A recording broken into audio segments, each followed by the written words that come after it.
which is very much up in the minds of all the non-resident Indians is that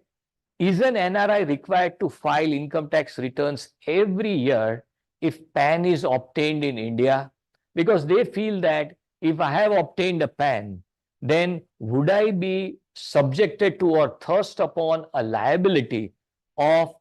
filing my tax returns in India? The answer is that one need not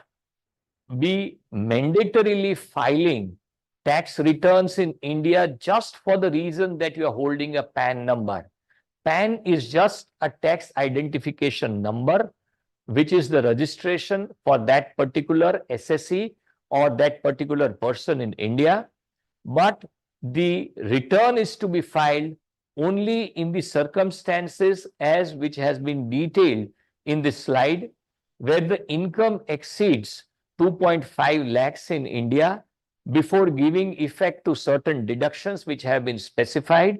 Then somebody wants to claim a refund, somebody wants to claim any loss or carry forward of loss, or the person falls into any of the categories, which are 7 different categories where different kinds of transactions have been carried out, and which would include depositing a certain amount of money in the bank account, transactions relating to some sales, gross receipts, or maybe a tax deduction at source, maybe an electric expenditure on electricity, or maybe a travel from that bank account outside of India. So if somebody is holding a bank account in India, and if somebody has incurred an expenditure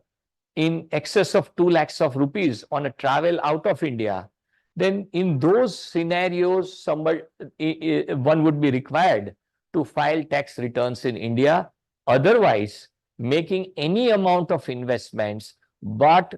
if there is not a scenario or a situation where one would fall in any of these cases which we have detailed out, then that person is not supposed to or is not required to file tax returns.